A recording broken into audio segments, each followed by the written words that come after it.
उलूम खमसा, कौन कहाँ मरेगा और कौन कल क्या करेगा, कल क्या होगा, बारिश कब होगी, इस तरह की बात। तो इस हवाले से ये ज़हन में रहे, एक होता है इल्म ना होना और एक होता है उसकी खबर ना देना।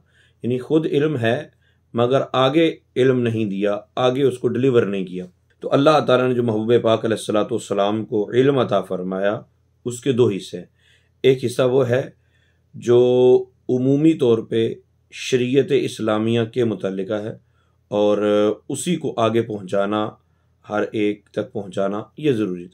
बाकी उलूम और भी हैं जो नबी पाक सल्लल्लाहु अलैहि वसल्लम को अता फरमाए, जिस तरह हज़रत अबू हुरैरा रज़ियल्लाहु ताला अन्हु से रिवायत है कि इरशाद फरमाया, मुझे रसूल पाक सल्लल्लाहु अलैहि वसल्लम ने इल्म के दो बर्तन अता फरमाए हैं, एक मैंने तुम तक पहुंचा दिया, दूसरा पहुंचाऊं तो तुम मेरा गला काट दो।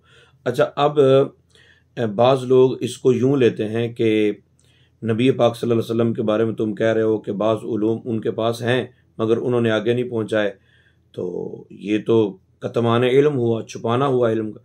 भाई छुपाना इल्म का नहीं हुआ, बल्कि जो चीज़ शरीयत इस्लामिया में दूसरों तक पहुंचाना ज़रूरी थी वो सारी की सारी रसूल पाक सल्लल्लाहु अलैहि वसल्लम ने पहुंचा दी। अलबत्ता कुछ चीज़ें ऐसी होती हैं जो सामने वाले में हर एक को बताना ज़रूरी नहीं होता। इसकी सिंपल सी मिसाल आप ले लें कि आपसे बच्चा पूछता है, आपके घर में बेटा पैदा हुआ, तो छोटा बच्चा पूछता है, बाबा ये बेटा कहाँ से आया, ये भाई हमारा कहाँ से है? तो क्या कोई बता सकता है कि भाई कहाँ से आया? यही बताते हैं अल्लाह ताला की तरफ से आया, अल्लाह ताला ने दिए, ये तो बात ठीक है। लेकिन कई झूठ बोलते हैं, परी छोड़ गई है, ये फलां खिड़की से आया है, ये हुआ वो। तो कुछ चीज़ें ऐसी होती हैं जो आम तौर पर बताने की इजाज़त नहीं होती।